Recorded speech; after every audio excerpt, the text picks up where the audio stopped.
안녕하세요. 맛있는 동물병원 산책 맛동산의 김수의사입니다. 일반 보호자분들께 동물병원비라고 하면 제일 먼저 드시는 생각은 바로 비싸다일 것입니다. 사보험이 아닌 국민건강보험 같은 보험이 되었으면 좋겠다라는 이야기를 하시는 분들도 계시고요. 외국에서 살다 오신 분들 같은 경우는 그래도 우리나라는 동물병원비가 싼 편이다 라는 이야기도 하십니다. 동물병원비를 국가에서 책정해라, 표준화했으면 좋겠다, 공시했으면 좋겠다, 정말 많은 이야기들이 있습니다. 이런 이야기들도 기회가 되면 하나하나 나눠볼 수 있으면 좋겠네요. 오늘은 그 첫 번째 이야기로 진료비만 가지고 한번 이야기를 해보겠습니다. 현재 동물병원에서는 병원마다 약간씩의 차이는 있겠지만 진료, 접종, 처방, 검사 등의 진료 행위가 있고 사료 판매, 용품 판매와 같은 판매 행위, 미용 및 분양 등 많은 일을 하고 있죠. 모든 행위에 대한 이야기를 한 번에 다 묶어낸다는 것은 굉장히 어수선하기도 할 거고요. 재미도 없는 엄청나게 긴 이야기가 될 것 같아서 오늘은 진료비에 대한 이야기만 한번 해보겠습니다. 다른 이야기들은 추후 시간이 될 때 하나하나 해보도록 하겠습니다.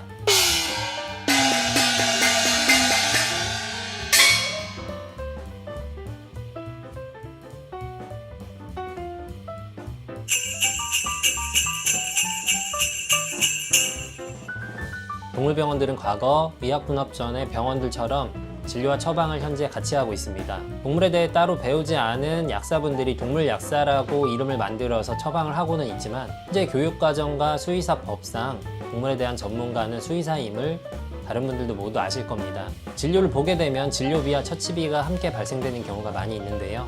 오늘은 서두에 밝힌 바와 마찬가지로 진료비에 대한 부분만 이야기해 보겠습니다. 또한 내용 중복을 막고 혼란을 줄이기 위해서 동물병원 진료비는 소형병원을 기준으로 한 진료비에 대해서만 이야기하도록 하겠습니다. 제가 동물병원을 하면서 진료를 보고 수납을 하면 듣는 가장 흔한 말이 무슨 동물병원비가 사람 병원비보다 비싸 입니다. 일단 이것부터 알아볼까요?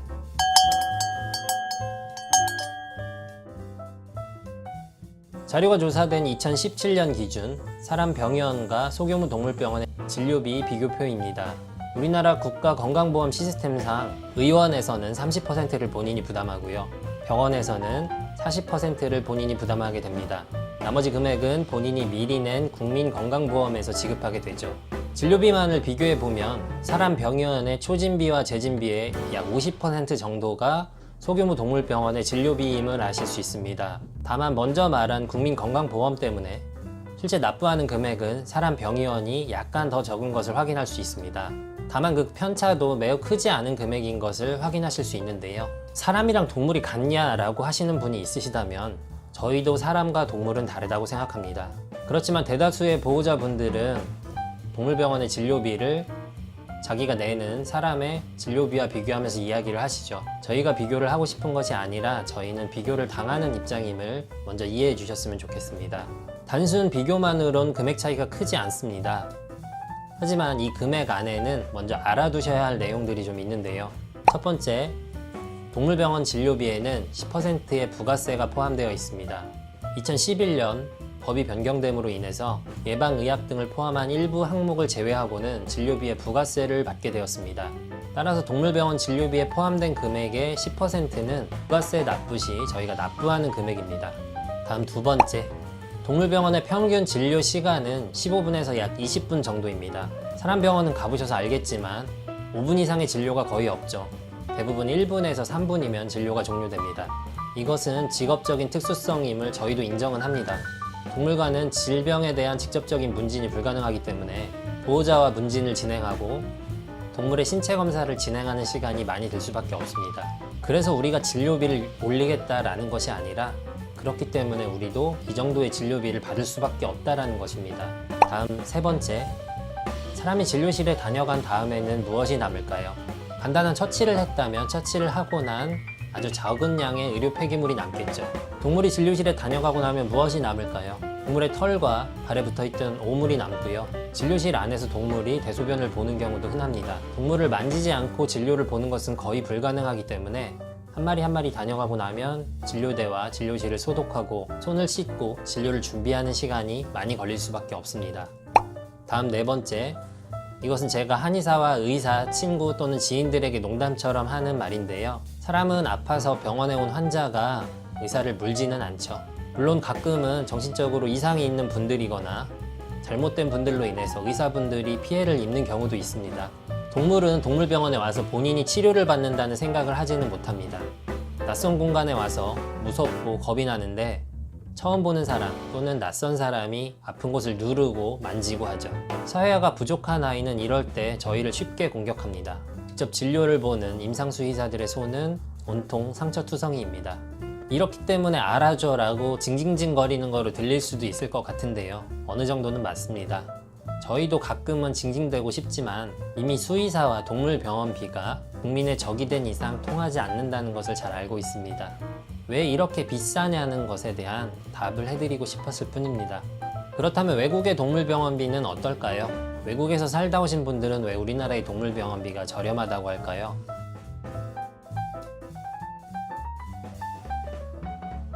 미국과 독일의 자료입니다. 미국에서 살다 오신 분들이 쉽게 하시는 이야기 중에 하나가 동물병원에 가서 수의사 얼굴만 봐도 100불이다 라는 이야기를 종종 하시곤 합니다. 실제로 발표된 자료에서와 같이 미국의 동물병원 초진비는 평균 6만 원 선, 독일은 3만 5천 원 선입니다. 소득 수준이 다르지 않냐고 하신다면 이 1인당 GNI 비율로 계산된 표를 보시면 될 것 같습니다. 실제 비교 자료에서 보시는 것처럼 해당 국가 진료비의 20%에서 30%에 해당하는 수준의 진료비가 현재 우리나라 동물병원의 진료비 수준입니다. 외국과 비교를 하면 또 이렇게 물으실 수도 있겠네요. 진료의 질이 다르지 않냐고. 해당 자료에도 언급되어 있고 저 역시 진료는 서비스이기 때문에 완성된 재화가 아니어서 질이 다를 수 있음을 알고 있습니다. 수의학이 먼저 발전된 국가의 진료 질이 훨씬 높을 수 있겠죠. 하지만 국내의 수의사들도 6년의 과정을 거치고요. 많은 분들이 석사와 박사를 병행하고 있고 해마다 각종 세미나와 실습으로 진료의 질 향상을 위해 노력하고 있습니다. 해당 자료들은 영상 제일 처음에 제가 말씀드린 것과 같이 정부 해당 부처의 통계 자료를 통해서 말씀드렸고요. 해당 자료의 마지막에는 결론으로 이렇게 쓰여 있습니다.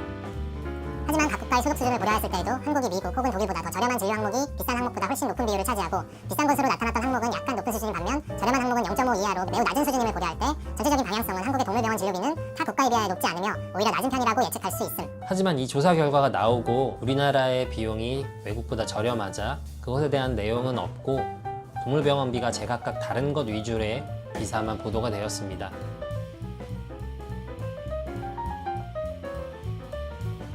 진료비가 병원마다 다른 것 또한 해마다 항상 논란이 되어 왔습니다. 지금도 논란이 되고 있고요. 수의사회에서 하는 공식 입장으로는 동물병원 진료비가 통일되어 있을 때 담합으로 인해 처벌받은 이력이 있기 때문에 동물병원비는 통일할 수가 없다라는 이야기를 하는데요. 실제 병원을 하는 입장에서 이것이 본질은 아닌 것 같습니다. 직업적인 자존심 때문에 말하지 않는 그 본질은 동물병원은 100% 온전한 자영업이기 때문입니다. 경제적인 부분만 보자면 곳곳에 있는 헤어샵, 음식점과 같은 구조입니다. 완성된 재화를 파는 것이 아니고 서비스와 이곳에서 만들어진 재화를 판매하는 서비스업이죠. 저기는 커트가 8,000원인데 여기는 왜 3만원이나 받냐? 저기는 백반 정식이 5,000원인데 여기는 왜 10만원이나 받아요?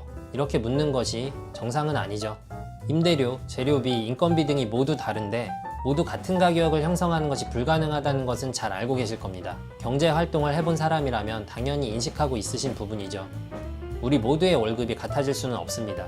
원가도 안 드는 진료를 보는데 왜 돈을 받느냐고 물으신다면 그것에 대해선 제가 해드릴 말씀이 없네요. 동물병원비가 비싸다는 말을 듣는 것은 이제 어느 정도 익숙합니다. 하지만 동물병원비가 폭리라고 이야기를 하고 모든 수의사들이 돈에 눈이 멀었다는 이야기를 들으면 씁쓸하기도 하고 슬프기도 합니다. 폭리를 취해서 정말 부자가 되었다면 또 약간 덜 억울할 수도 있겠네요. 의사들이 사람 고칠 생각은 안 하고 돈만 벌기 위해 폭리를 취한다. 커피값은 원두가 200~300원밖에 안 하는데 폭리를 취한다. 부동산 중개업은 원가도 아예 안 드는데 수수료로 폭리를 취한다. 생필품인 생리대가 폭리를 취하고 있다. 저 말고도 여러 군데에서 비슷한 이야기가 들려오고 있습니다.